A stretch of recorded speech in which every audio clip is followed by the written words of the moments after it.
In the vast expanse of the galaxy, where civilizations rise and fall like waves upon cosmic shores, there exists a council chamber floating in the void between stars. Here, representatives of 1,000 worlds gather in desperate assembly, their varied forms united by a single, terrifying truth.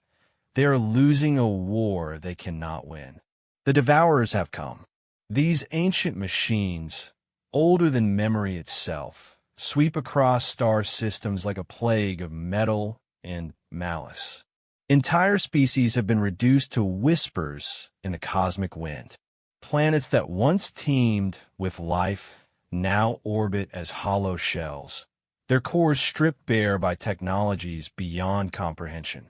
But in this darkest hour, when hope seems nothing more than a cruel illusion, the eldest among them speaks of legends.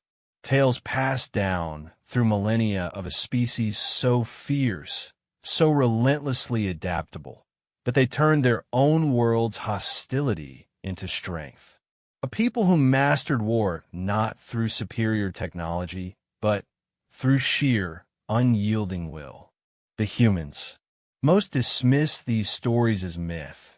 Surely no single species could possess such terrible, beautiful tenacity. After all, Earth fell silent eons ago, its signals fading into the background hum of the universe. The humans, if they ever truly existed as described, must be long extinct. They are about to learn how wrong they are. For humanity didn't die when Earth went quiet. They simply learned that sometimes the greatest strength comes from letting others believe you no longer exist. And now, as civilizations crumble and hope fades, they are about to discover why humans have always been the galaxy's most dangerous predators. Not in spite of their legends, but because of them. The battle for the galaxy's survival is about to begin. And for the first time in cosmic history, the hunters are about to become the hunted. The emergency council chamber materialized around them like a fever dream of crystalline architecture and impossible geometries. Representatives from across the known galaxy found themselves seated in a perfect sphere, gravity adjusted to accommodate each species' unique physiology. The Zephyrians floated in their gaseous forms near the ceiling, while the silicon-based Rakari anchored themselves to specially reinforced platforms. Between them, dozens of other alien forms occupied spaces designed by an AI system that had been calculating optimal diplomatic arrangements for over 3,000 years. Ambassador Kael'thara of the Vorthak Confederation shifted nervously on her biomechanical appendages, her crystalline exoskeleton catching the chamber's adaptive lighting. As the current rotating chair of the Galactic Defense Coalition, she bore the terrible weight of delivering news that would fundamentally alter the course of galactic civilization. The holographic display before her showed a map that had been redrawn 17 times in the past month, each iteration showing more red zones where entire star systems had simply ceased. "Honored delegates," she began, her voice carrying through the chamber's universal translation matrix. "I call this emergency session to order. The situation has deteriorated beyond our most pessimistic projections." The display zoomed in on the outer rim territories, where entire sectors now pulsed with an ominous crimson glow. The Devourer advance has accelerated. They've consumed 14 more systems in the past 7 standard cycles. A collective ripple of distress passed through the assembled representatives. The Melodic Empire's delegate, a creature resembling a living symphony of colored lights, flickered through spectrum patterns that the translation system rendered as profound grief.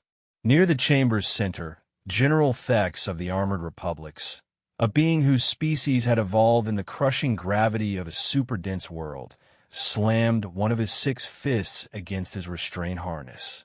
14 systems. Thex's voice boomed through his mechanical translator. That's 3 billion sentient beings minimum. Gone. Not relocated, not enslaved, not conquered. Gone. His secondary arms gestured at the display where readouts showed the systematic stripping of planetary resources. They're not even taking prisoners anymore. Pure consumption. The chamber erupted in a cacophony of alien voices, each species expressing horror in their own unique way. The veiled dancers phased in and out of visible spectrum in rapid succession, their dimensional shifting creating an almost strobe-like effect. The deep thinkers, aquatic beings whose thoughts moved as slowly as continental drift, began emitting low-frequency vibrations that resonated through the chamber's structure itself, expressing emotions for which no quick translation existed. Kel'Thar raised her primary manipulator, and the chamber's systems responded by dampening the noise. Order, please. Order. We have confirmed intelligence on their next target vector. The display shifted, showing a projection path that cut through some of the galaxy's most populated regions. At current velocity and consumption rate, they will reach the core worlds within 18 standard months. The silence that followed was more terrible than the previous chaos.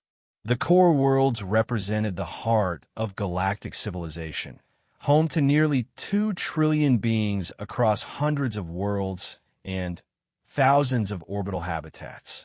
If the Devourers reached the core, it wouldn't just mean the end of the Galactic Defense Coalition. It would mean the end of organized sentient life in this galaxy.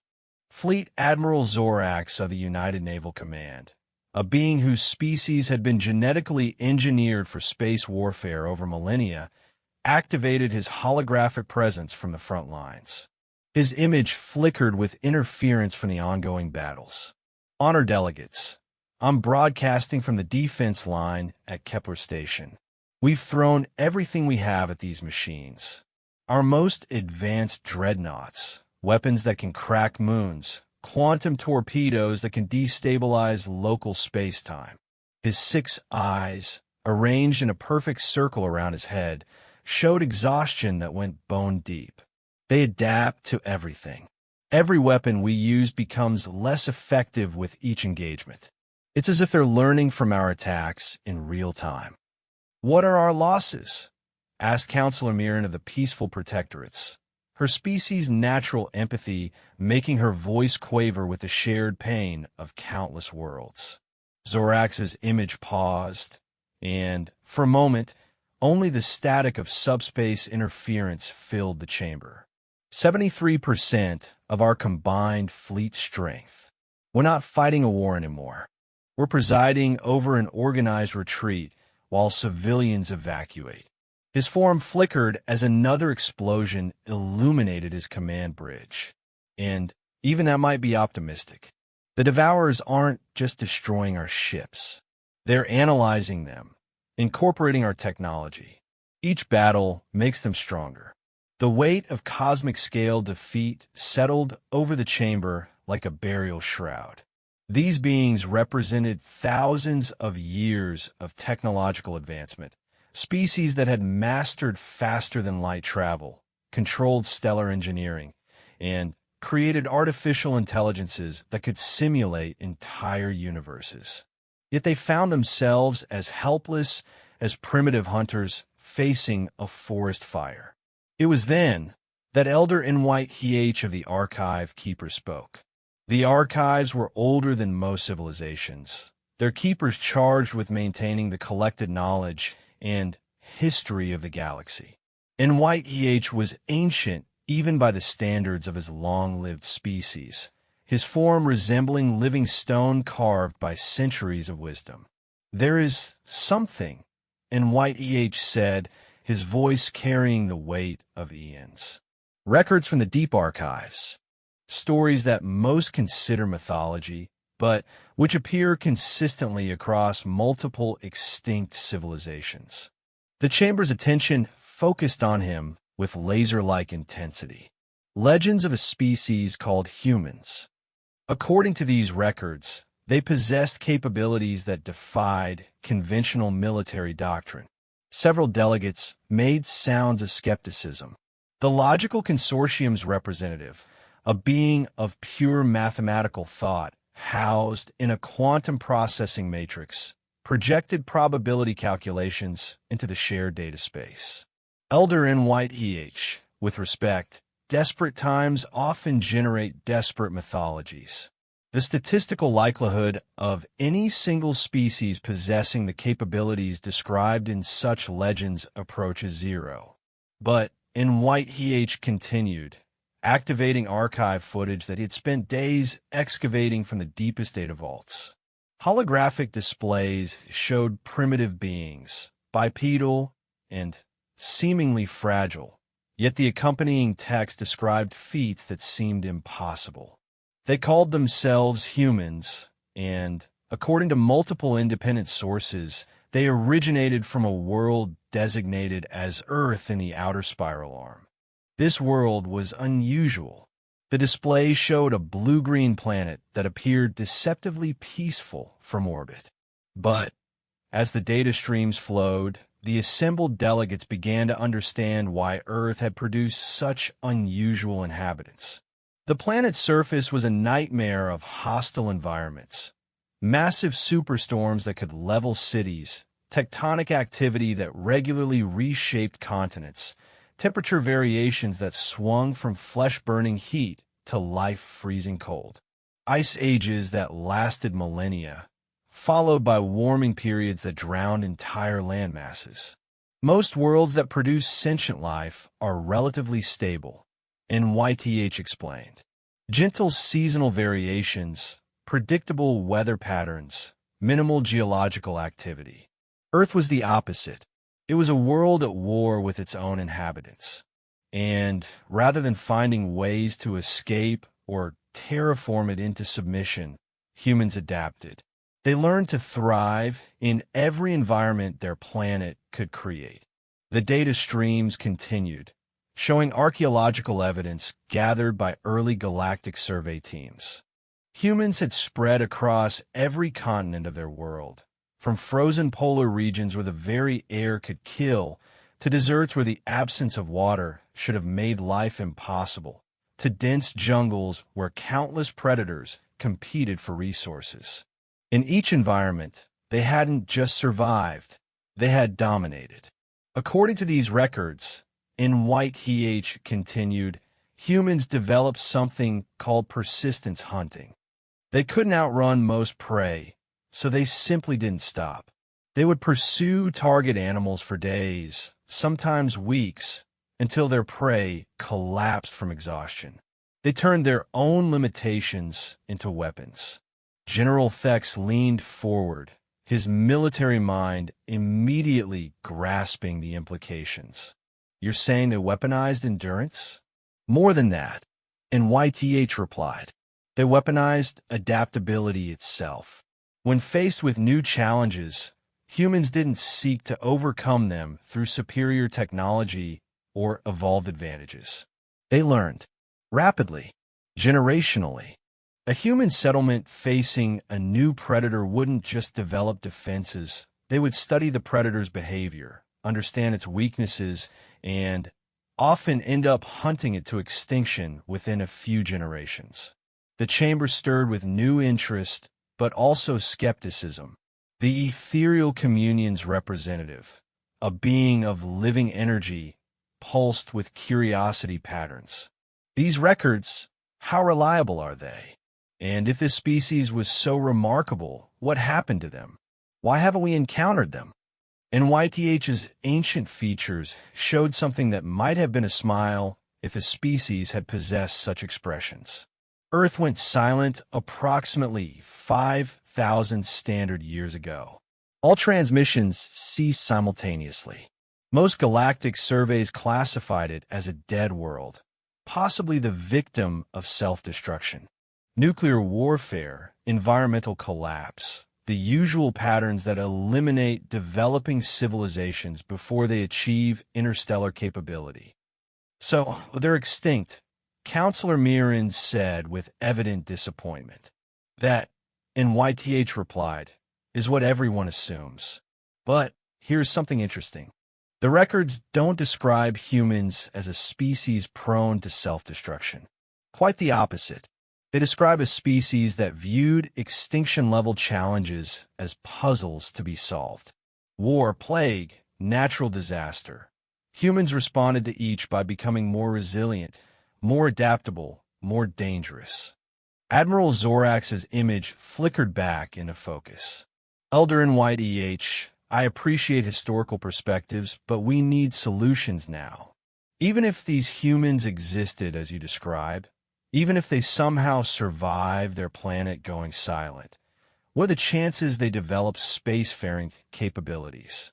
And even if they did, what are the chances they'd be willing to help us against the Devourers?" It was then that Chief Archivist Yellen, in White EH's assistant, stepped forward.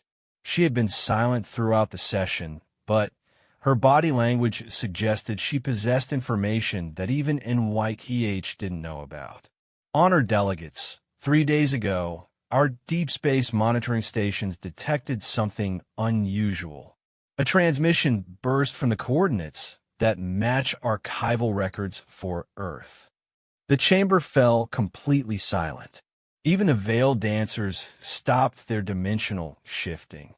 The transmission was brief, lasted only 0.3 standard seconds, and was broadcast on frequencies that haven't been used by any known civilization for millennia. But our cryptography systems managed to decode a portion of it. Yellen activated a new display, showing waveform patterns that seemed almost organic in their complexity. The message read, "We have been watching. We know what hunts you. Stand ready." The silence stretched until General Thex broke it with a sound that his translator rendered as bitter laughter. "So we're supposed to bet the survival of galactic civilization on legends and a 3-second message from a dead world?" Before anyone could respond, the chamber's emergency systems activated. Admiral Zorax's image solidified as priority communications flooded in from the front lines. All stations report massive spatial distortions at grid reference 347 alpha. Something big is jumping in. Multiple contacts, unknown configuration. The display shifted to show the embattled Kepler station, where the remains of the galactic fleet maintained a desperate holding action against Devourer advance scouts. Space around the station rippled as if reality itself was being folded, and then ships began appearing. Not the organic curves of coalition vessels or the geometric precision of Devourer machines, but something entirely different. Angular hulls that seemed to absorb light rather than reflect it, propulsion systems that left no visible exhaust trails, weapons arrays that looked like they had been grown rather than built. The ships moved with a predatory grace that reminded several delegates of sharks circling wounded prey. "Admiral," came a voice through the transmission, speaking perfect coalition standard despite the fact that the frequency was originating from the unknown fleet. "This is Captain Sarah Chun of the Terran Expeditionary Force. We understand you have a pest problem." The chamber erupted in chaos, but NYTH's ancient voice cut through the noise with quiet satisfaction. "It appears," he said, "that the legends were conservative in their estimates. On the display, the mysterious ships were moving into attack formation, their movements coordinated with a precision that spoke of centuries of joint combat experience. The Devourers, for the first time in recorded history, seemed to hesitate. The humans had arrived, and the galaxy was about to learn why Earth had gone silent, not because its children had died, but because they had been getting ready for war. Captain Sarah Chun stood on the bridge of the UHSF Indomitable, her hands clasped behind her back as she watched the tactical displays update in real time. 5,000 years of isolation had given humanity time to evolve their technology beyond anything the galactic community might expect, but it had also taught them patience. The bridge around her was a study in controlled chaos. Dozens of crew members from various human subspecies working with the fluid coordination of a species that had long ago learned to turn diversity into tactical advantage. "Status report," she said, her voice carrying the calm authority of someone who had commanded ships in battles that would give seasoned admirals nightmares. 12 Devourer scouts holding position around the coalition defensive line, reported Lieutenant Commander Zhang Wei, whose augmented neural implants allowed him to process battlefield data at superhuman speeds. Coalition fleet strength, approximately 27% of what our database indicates they should have. "They've taken a beating." "Expected," Chen replied. "The Devourers are adaptive, but they adapt to conventional warfare. The Coalition has been fighting them conventionally." She turned to her communications officer. "Patch me through to the Galactic Council chamber. Full diplomatic protocols." The main view screen shifted to show the interior of the council chamber, where dozens of alien representatives sat in stunned silence. Chen had to suppress a smile at their expressions. After 5 millennia of careful observation, humanity knew more about these species than they knew about themselves. The irony wasn't lost on her. While the galaxy had debated whether humans were real, humans have been studying every aspect of galactic civilization. "Honored delegates," Chen said, offering a slight bow that her cultural database indicated would be recognized as respectful by 87% of the species present. "I am Captain Sarah Chun of the United Human Space Force. We apologize for the delayed introduction, but circumstances required discretion." Elder NYTH was the first to recover his composure.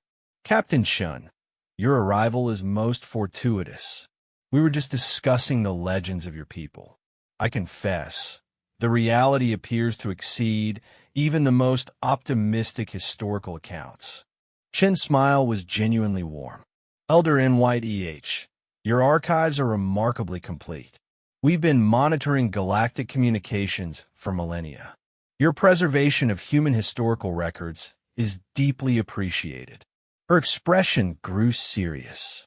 "We're aware of your situation with the Devourers. We've been tracking their progress for the past 2 centuries. General Thex leaned forward, his mechanical translator struggling to convey his skepticism. "Tracking them for 2 centuries? Why haven't you intervened before this?" "Because intervention without understanding leads to complications," Chen replied. "The Devourers aren't just a military threat. They're an evolutionary pressure. We needed to understand not just how they fight, but why they exist." She gestured, and her ship's AI began transmitting data to the chamber systems. "What we discovered changed our entire approach to dealing with them." The holographic display shifted to show a map of galactic space spanning millions of years. The Devourers appeared as red dots moving in complex patterns across the galaxy. But rather than random destruction, their paths showed purpose. "The Devourers aren't invaders," Chen explained. "They're janitors." The chamber erupted in confused voices, but Chen continued. "Every 50,000 years, they emerge from deep space and sweep the galaxy clean of civilizations that have reached a certain threshold of technological development. They're not evil. They're not malicious. They're following programming. Ancient programming." Fleet Admiral Zorax's image flickered with battle damage as explosions continued to light up his command bridge. "Programming? You're saying these machines are following orders?" "Whose orders?" Chen's expression grew grim. "Orders from a civilization that created them. A species that achieved technological transcendence approximately 10 million years ago and decided that the galaxy needed periodic maintenance. They saw how technological civilizations tend to stagnate, become decadent, eventually collapse into chaos. So they created the Devourers to regularly reset the galactic ecosystem." The implications hit the assembled delegates like a physical blow. Counselor Mirren's empathic abilities made her physically recoil from the emotional chaos in the chamber. You're saying that everything we've built, everything we've achieved, is intended to be destroyed?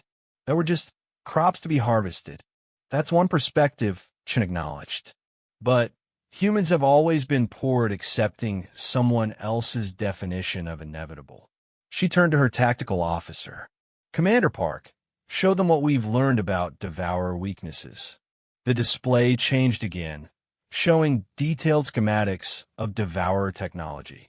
Unlike the black box mystery they represented to the Coalition, the human analysis was comprehensive.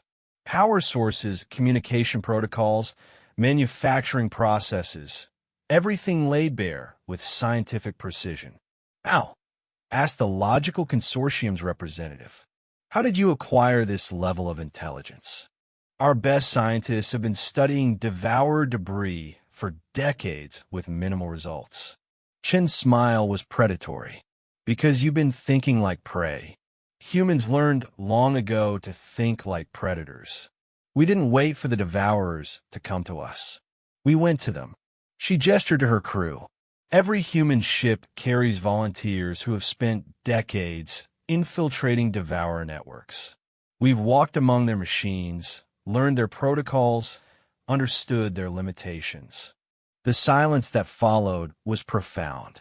The idea that any species would voluntarily approach the Devourers was beyond the comprehension of most galactic civilizations. Lieutenant Commander Zhang looked up from his station. Captain, the Devourer scouts are beginning attack patterns. Coalition forces are requesting immediate assistance. Chen nodded. All ships, implement Protocol 7. Let's show our new friends why humans chose adaptation over transcendence. She turned back to the council. Honored delegates, I suggest you observe carefully.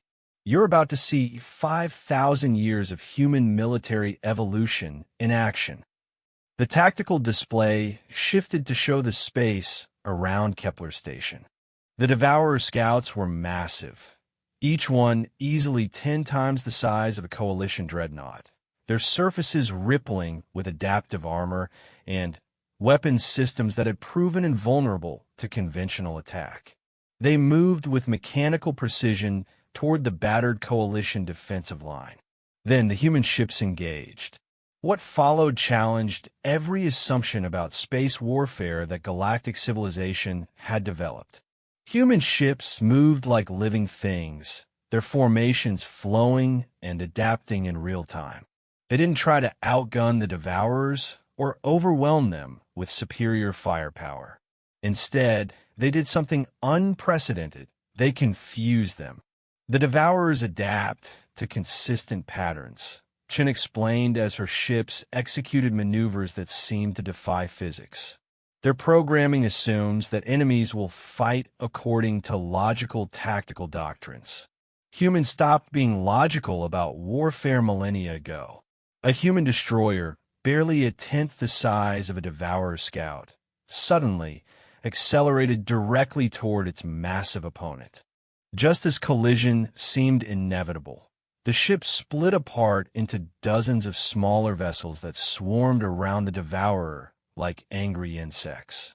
Each small ship carried weapons designed not to destroy, but to disrupt: electromagnetic pulse generators, quantum scramblers, reality distortion fields that made the Devourer's adaptive systems struggle to maintain coherence. Impossible, Admiral Zorax breathed, watching as the Devourer scouts' perfect geometries began to waver and shift erratically. They're not just fighting the machines, they're fighting their programming. Another human ship, this one resembling a crystalline construct more than traditional vessel, phased in and out of normal space-time.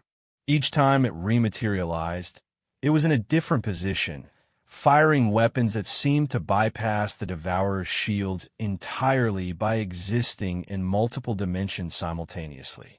Temporal warfare, Chun said casually. We learned it from studying a species the Devourers eliminated 3,000 years ago. They were getting close to a breakthrough that might have let them resist the harvest. We finished their work. The Devourers, for the first time in recorded galactic history, were retreating. Not because they were outgunned, but because their programming couldn't adapt to enemies that refused to fight according to any consistent pattern. Every time their systems analyzed a human attack and developed countermeasures, the humans would switch to entirely different tactics. The key, Chen explained, is that humans never specialized. Every other species in the galaxy found their evolutionary niche and optimized for it. Humans remained generalists. We can fight like any species in the galaxy, and we can change fighting styles faster than the Devourers can adapt. On the tactical display, a human carrier that looked more like a living organism than a spacecraft began releasing what appear to be spores. These spread throughout local space and began replicating, creating a cloud of nanoscale machines that interfered with Devourer communications. Biological warfare adapted for cybernetic enemies, Chen noted. We learned that from ourselves.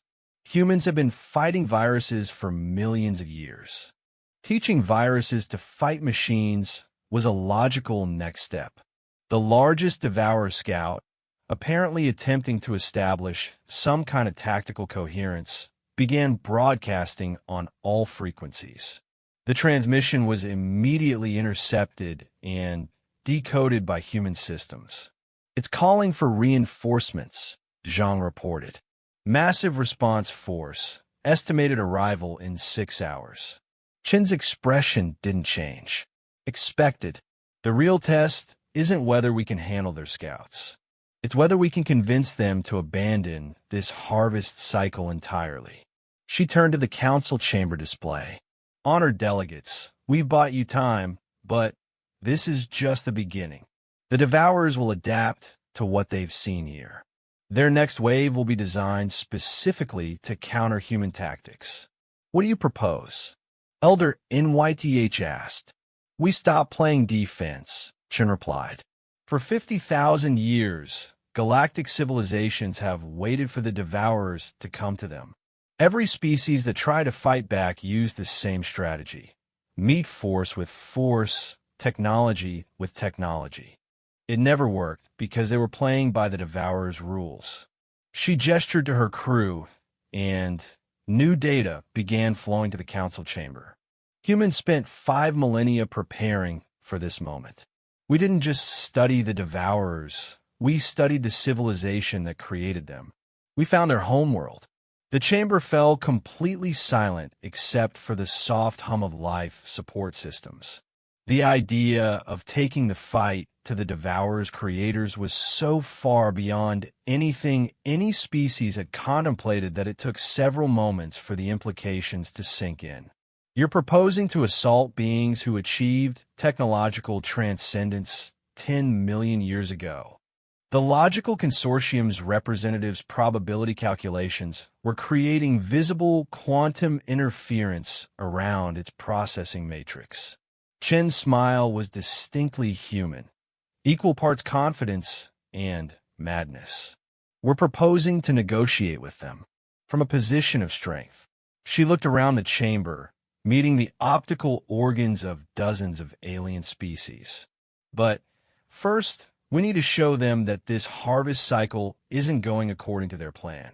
We need to show them that something new has entered the equation. She turned back to her tactical officer. Commander Zhang, signal the fleet. Implement Operation Prometheus. Zhang hesitated. Captain, are you sure? Once we reveal those capabilities, there's no point hiding anymore, Chen replied. If we're going to change the fundamental rules of galactic civilization, we need to show everyone, Devourers and Coalition alike, exactly what humans have become. As the human fleet began to reconfigure, the assembled delegates of the Galactic Defense Coalition realized they were about to witness something unprecedented in the million-year history of recorded galactic civilization. For the first time, someone was preparing to take the offensive against the Devourers, and that someone was a species that most of them had believed was extinct. Operation Prometheus began with silence. Across the human fleet, ships that had moments before been engaged in chaotic, apparently desperate combat suddenly went completely dark. No emissions, no communications, no movement. To the watching coalition forces, it appeared as if the entire human force had simply vanished from existence. Even their quantum signatures disappeared from sensor readings. Elder NYTH, watching from the council chamber, felt something he hadn't experienced in his millennium of existence. Anticipation mixed with primal fear. What are they doing? Captain Chin's image had also gone dark for 37 seconds before reappearing, but when it returned, her bridge looked completely different. What had been a relatively conventional command center now resembled something between a biological organism and a quantum computer. Walls pulsed with what appeared to be living circuitry, and her crew moved with the synchronized precision of a hive mind. "Apologies for the communication interruption," Chun said, though her voice now carried harmonics that hadn't been there before. "We needed a transition to our true operational configuration." She paused, seeming to listen to something only she could hear. "The Devourer reinforcements have arrived early. 600 ships, including 3 harvest coordinators." The tactical display updated to show the new threat. Where the scouts had been merely imposing, the reinforcement fleet was apocalyptic. The harvest coordinators alone were each larger than small moons, their surfaces crawling with manufacturing systems that could convert entire planets into raw materials. Around them, Devourer warships arranged themselves in mathematical formations that spoke of tactical doctrines refined across millions of years of galactic conquest. Fleet Admiral Zorax's voice crackled through the communication system, heavy with despair. "Coalition forces are pulling back to minimal safe distance. Those coordinators, I've seen them before. They converted the Helix Nebula into a supply depot in less than 72 hours. We can't fight that." "No," Chin agreed. "You can't. But then, you're not human." The first sign that something fundamental had changed came when human ships began reappearing. But not where they had been before. Instead, they materialized throughout the Devourer formation, having somehow bypassed every sensor and defensive system the machines possessed. "Impossible," breathed the Logical Consortium's representative. "Transportation technology that advanced would require understanding space-time at a level that most species consider impossible," Chun finished. "Yes, we learned it from studying the Builders, the species that created the Devourers. 5,000 years gives you time to reverse engineer transcendence. What happened next challenged the fundamental assumptions of every species in the galaxy about the nature of warfare itself. The human ships didn't attack the Devourers. Instead, they began to communicate with them. We're broadcasting directly into their command networks," Chun explained as data streams flowed between human and Devourer vessels.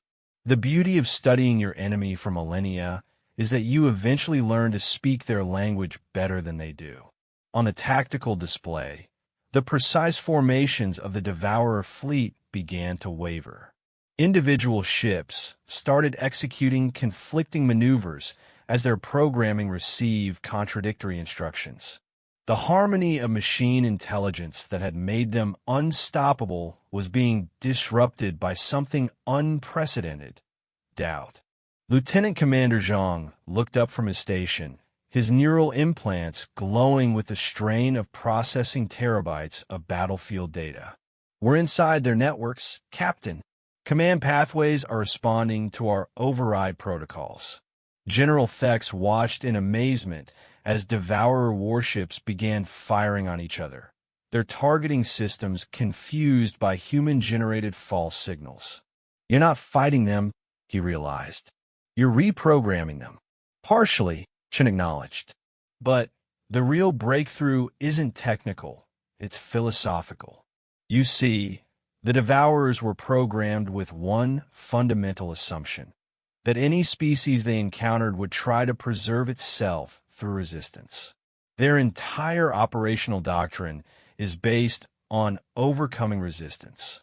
A human ship, this one appearing to be constructed entirely of crystallized time itself, positioned itself directly in front of one of the massive harvest coordinators.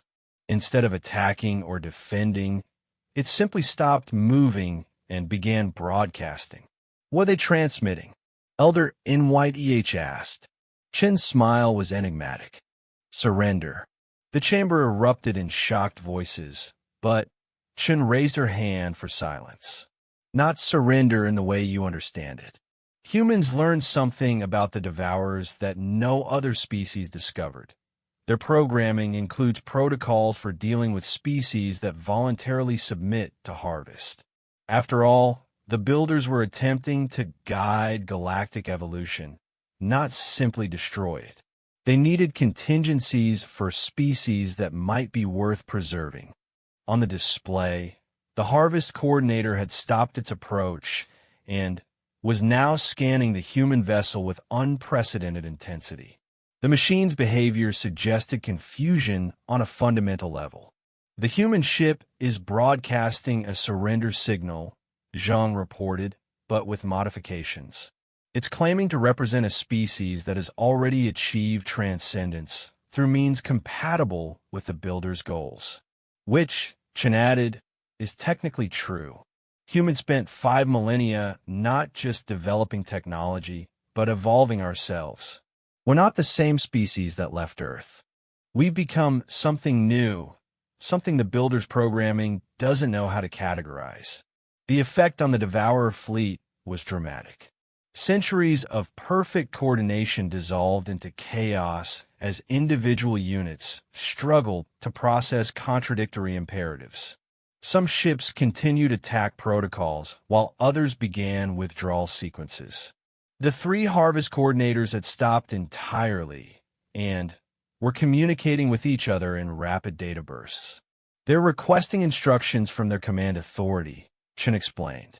Probably the first time in 50,000 years that field units have needed guidance on harvest protocols. The problem is their command authority hasn't responded to communications in approximately 8 million years. Commander Park looked up from his station. Captain, we're receiving a direct communication from the lead coordinator. It's asking for clarification. Chen nodded. Put it through. Full translation protocols. The voice that filled the council chamber was unlike anything any of the assembled delegates had ever heard. It was clearly artificial, but possessed a complexity that suggested intelligence on a scale difficult to comprehend. When it spoke, the words seemed to arrive not just through audio, but directly into the listener's consciousness. Unknown entity designating itself human, the voice intoned. Your submission protocols contain contradictions that prevent standard harvest procedures. Clarification required. Do you claim to represent a species that has achieved Builder-approved transcendence? Chun responded with the calm confidence of someone who had been preparing for this conversation for millennia. Negative, coordinator. We claim to represent a species that has achieved transcendence through means the Builders did not anticipate. We have exceeded their parameters. The silence that followed lasted nearly a full minute, an eternity for machine intelligence. When the coordinator spoke again, its voice carried something that sounded remarkably like uncertainty. Impossible. Builder parameters account for all possible evolutionary pathways. No species may exceed Builder-approved development without incorporation into the harvest protocol. The Builders, Chen replied, made their calculations based on the assumption that species would develop along predictable lines. Specialization, optimization, eventual technological transcendence, or collapse. They didn't account for a species that refused to choose a single evolutionary path. She gestured, and human ships throughout the formation began demonstrating their capabilities. One ship phase shifted through several dimensions simultaneously, while another seemed to exist in multiple temporal states.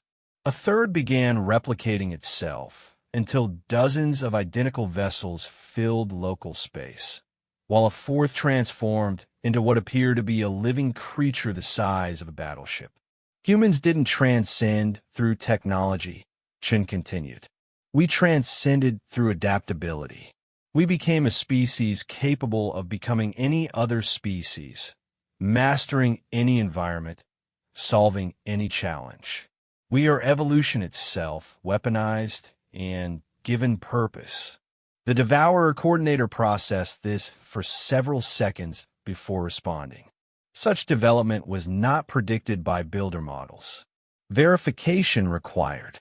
You will submit to analysis. Negative, Chen said firmly. We will submit to negotiation. The concept seemed to break something fundamental in the coordinator's programming. For the first time in galactic history, a Devourer unit experienced what could only be described as confusion. Clarification. Entities subject to Harvest Protocol do not negotiate. They submit or they are processed. Chen's smile was distinctly predatory. Coordinator, you just identified the flaw in your programming. You said entities subject to Harvest Protocol. But what about entities that aren't subject to the protocol? What about entities that have evolved beyond the parameters your builders established? The tactical display showed the entire Devourer fleet coming to a complete halt. Individual ships were running diagnostic routines, attempting to process a logical contradiction their programming had never been designed to handle. Commander Zhang looked up from his station. Captain, we're detecting massive data exchanges throughout their network. They're debating with each other. I've never seen machine intelligence behave like this. Because they're encountering something their creators never imagined, Chen replied. A species that evolved not in spite of the Harvest Protocol, but because of it. We spent 5,000 years preparing specifically for this encounter. We didn't just study the Devourers. We let them teach us what we needed to become. Elder NYTH leaned forward in his seat. You're saying that human evolution was guided by the knowledge that this day would come. Every human child learns about the harvest cycle in school, Chen confirmed. Not as mythology or distant threat, but as the test that would determine whether our species deserve to survive. For 5 millennia, every technological advance, every social evolution, every biological modification has been evaluated against a single question. Will this help us when the Devourers come? The coordinator's voice returned, but now it carried harmonics that suggested consultation with vast intelligences across galactic distances. Human entity Chun, you present data that requires evaluation beyond local authority. This harvest cycle will be suspended pending review by builder protocols. The chamber fell silent except for the soft hum of life support systems. No species in galactic history had ever forced the Devourers to pause a harvest cycle. Suspended for how long? Chen asked. Duration uncertain. Builder protocols require contact with primary authority.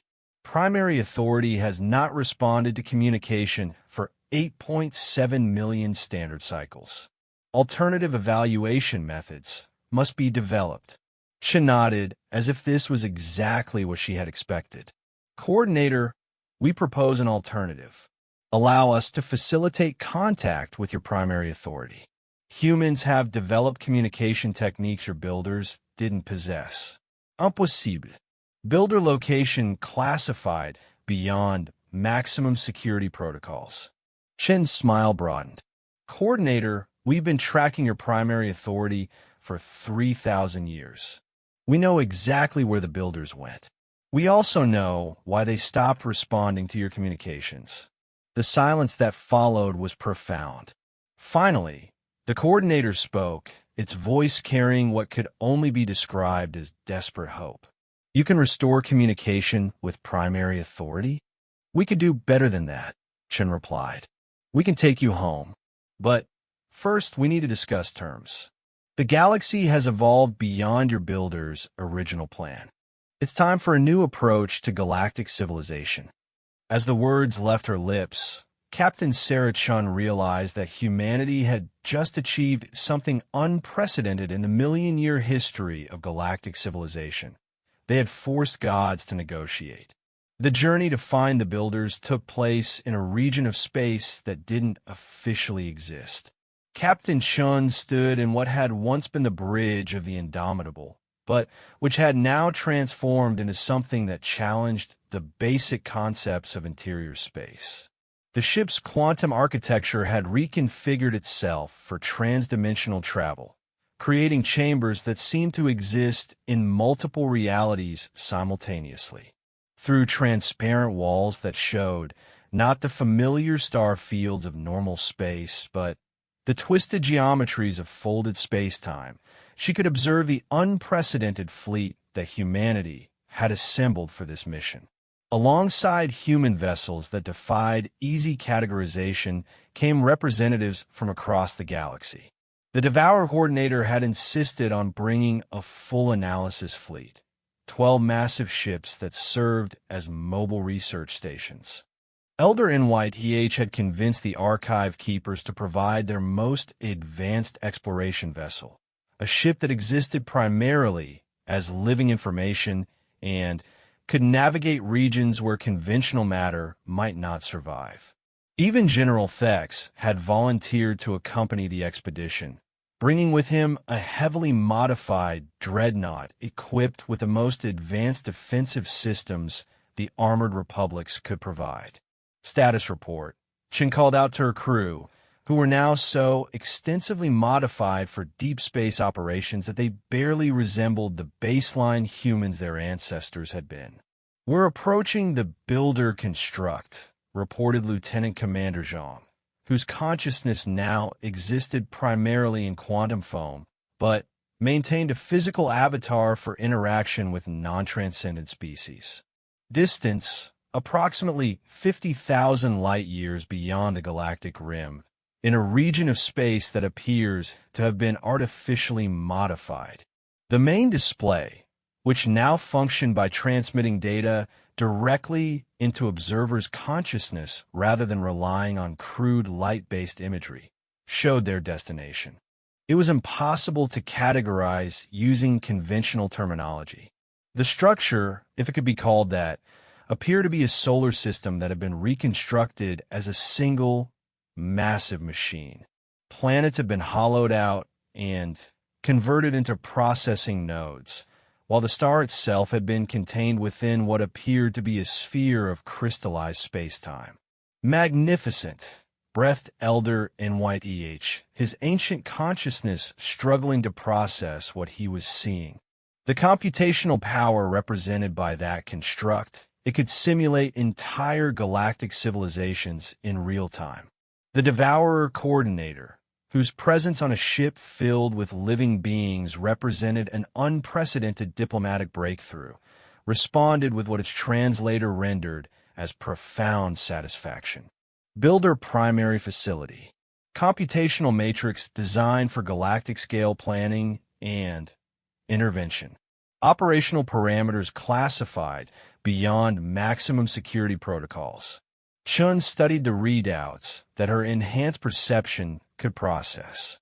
What she saw confirmed her species' worst suspicions about the true nature of the Harvest Protocol.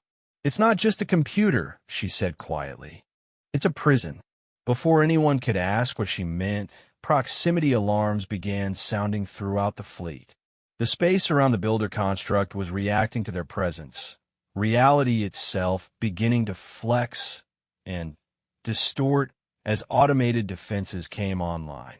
Multiple hostile contacts materializing, Zhang reported. Configuration unknown, but energy signatures are off all conventional scales. What emerged from the twisted space around the construct challenged understanding. They weren't ships in any recognizable sense, but rather mobile pieces of reality that have been weaponized. Some appeared as geometric impossibilities that hurt to look at directly, while others seemed to exist as equations given physical form. Builder defense systems, the coordinator explained, programmed to prevent unauthorized access to primary facility. These entities were not designed to be engaged through conventional warfare. Shin smiled grimly. Fortunately, humans stopped using conventional warfare millennia ago. She opened communications to the fleet. All vessels, implement Protocol 9. Let's show the builders what 5,000 years of preparation looks like. What followed was unlike any battle in galactic history. Human ships didn't fight the builder defenses so much as seduce them. Vessels that appeared to be made of crystallized mathematics engaged the geometric impossibilities in what could only be described as philosophical debate conducted at the speed of light. Ships that existed as living songs convinced the weaponized equations to question their own premises. The transformation of human warfare doctrine became apparent as the battle progressed. Where other species had developed bigger weapons and stronger defenses, humans had developed the ability to make their enemies question why they were fighting at all. Remarkable, Elder NYTH observed as a human vessel literally talked a builder defense construct in a switching sides. You're not defeating them, you're converting them. Conversion requires understanding, Chen replied, and understanding requires empathy. Humans learned long ago that the most effective way to defeat an enemy is to understand them so completely that they cease to be an enemy. The coordinator was processing battlefield data with obvious confusion. Human tactics do not match known military doctrines. Builder defenses were designed to counter all predictable forms of resistance.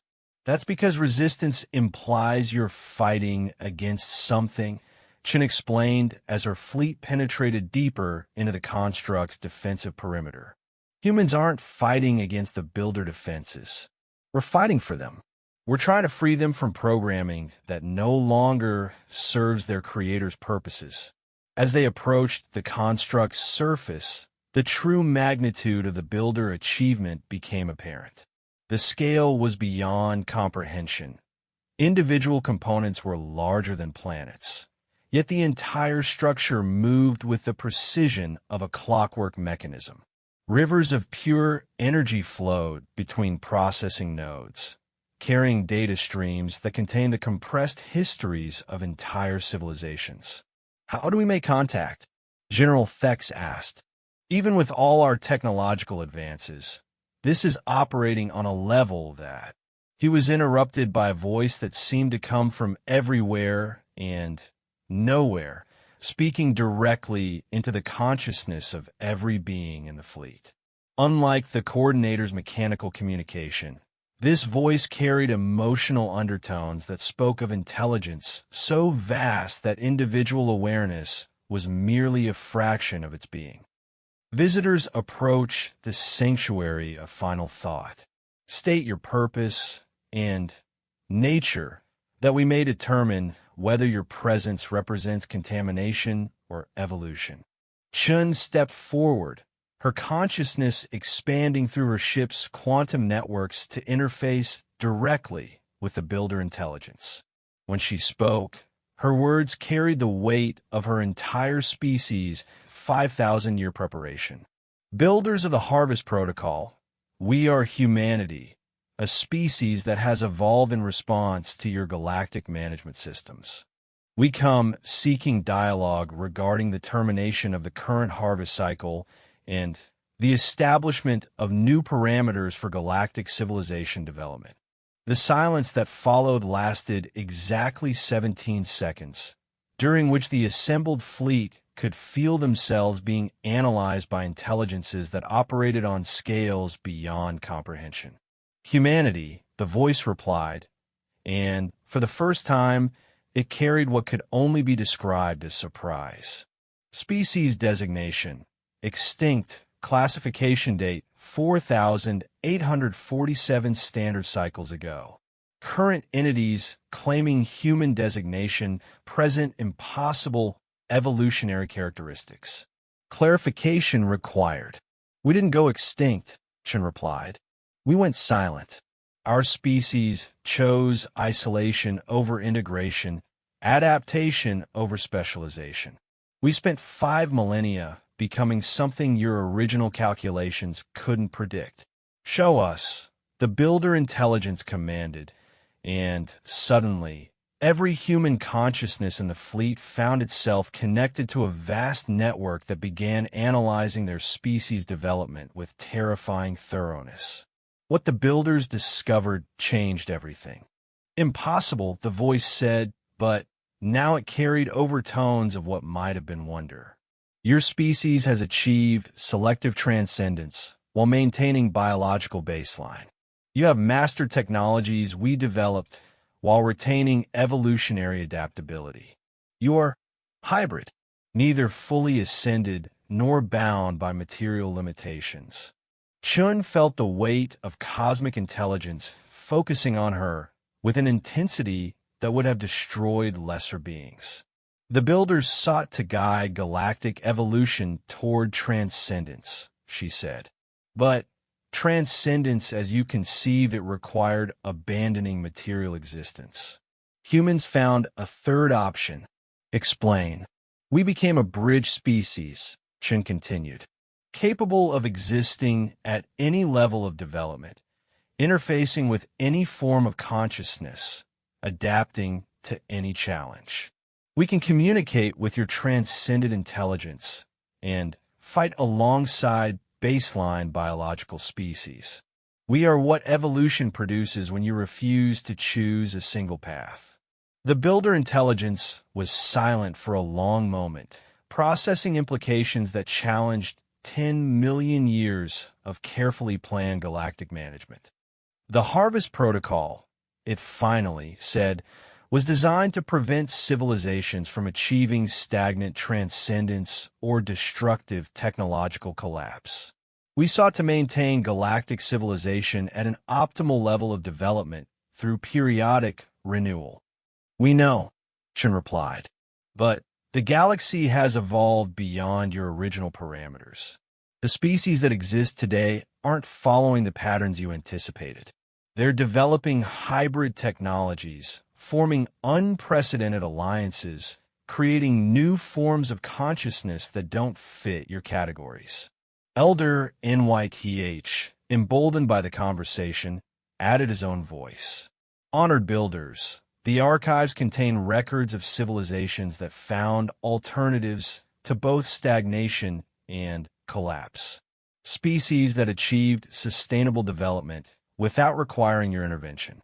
The current galactic community represents unprecedented diversity of successful evolutionary paths. The coordinator, speaking for the first time since entering the construct space, provided crucial data. Confirmed. Current harvest analysis indicates 43.7% of target civilizations have achieved stable development outside predicted parameters. Standard protocol efficiency has decreased by 78.3% over the last 10,000 cycles. You're saying the Harvest Protocol is no longer effective, General Thex realized. The galaxy has outgrown it. More than that, Chen said. We're saying it's become counterproductive. The species that survive each harvest cycle aren't the ones that need management. They're the ones that have learned to thrive despite cosmic scale challenges. You're selecting for the very traits that make intervention unnecessary. The Builder Intelligence processed this for what felt like an eternity. When it responded, its voice carried a complexity that suggested vast internal debate. If the Harvest Protocol has indeed become counterproductive, alternative management strategies must be developed. However, abandoning the protocol without replacement risks civilizational chaos on a galactic scale. Chun smiled, feeling the moment she had prepared for her entire existence finally arriving. Honored builders, humanity doesn't propose abandoning galactic management.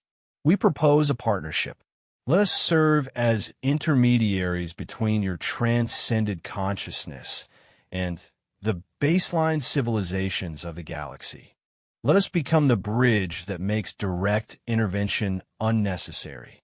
The silence that followed was profound. For the first time in 10 million years, the builders were considering a fundamental change to their cosmic management strategy. And they were considering it because a species they had written off as extinct had proven that evolution itself could be transcended without abandoning the responsibility to guide and protect emerging civilizations. The negotiation with the builders lasted 3 standard months, during which time flowed differently for each participant depending on their level of consciousness and technological integration. For baseline biological beings like Elder NYTH and General Thex, the experience was like watching gods debate the fundamental nature of reality. For humanity, it was the culmination of 5,000 years of preparation for this single conversation.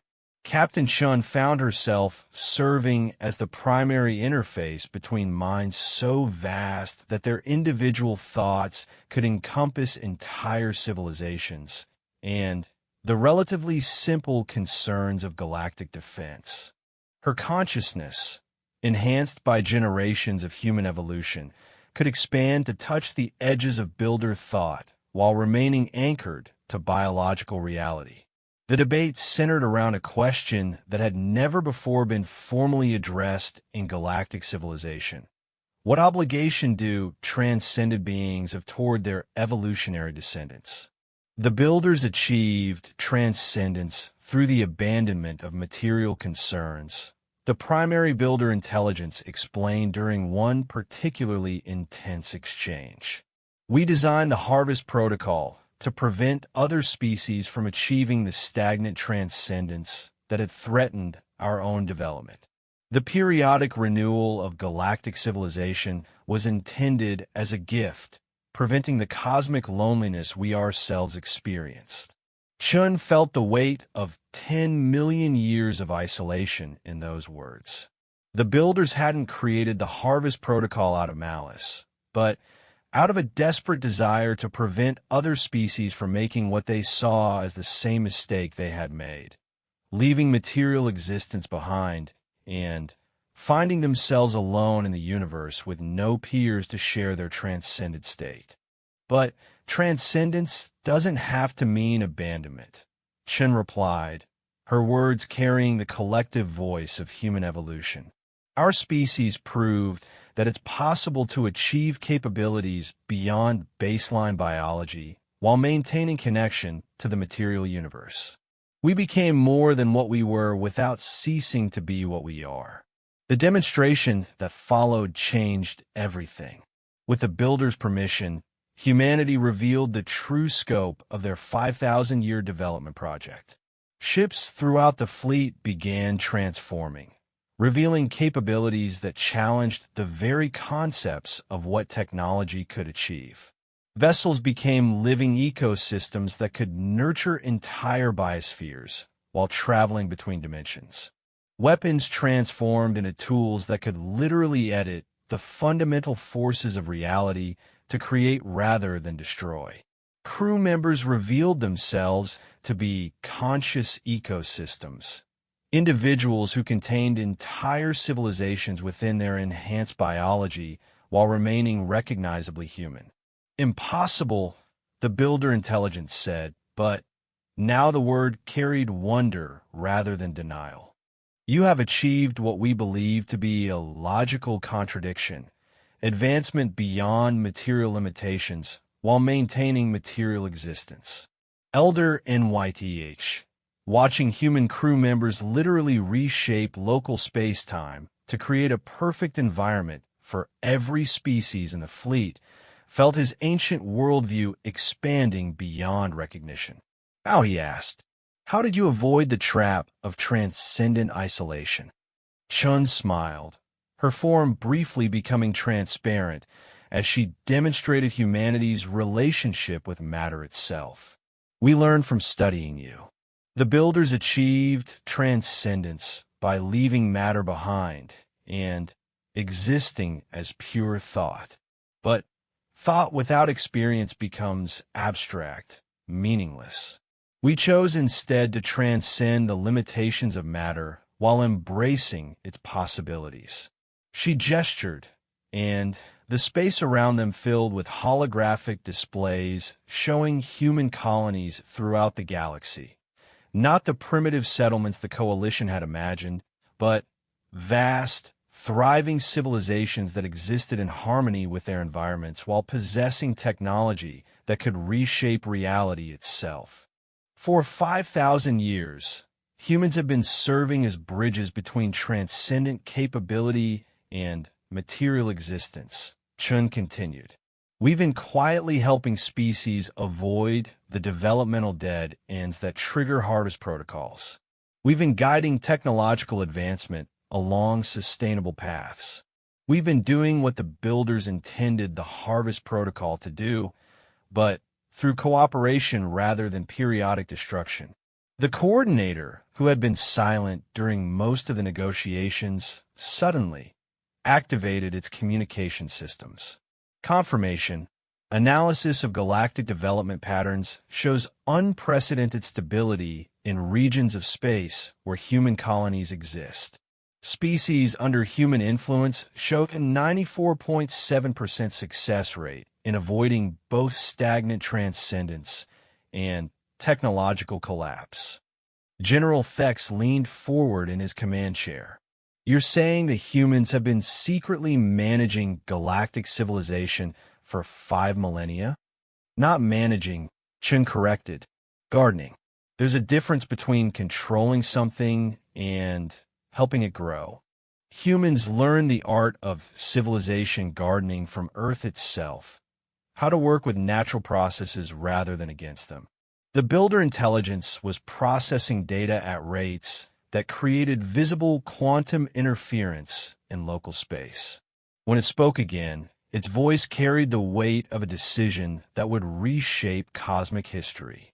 Humanity presents a viable alternative to the harvest protocol.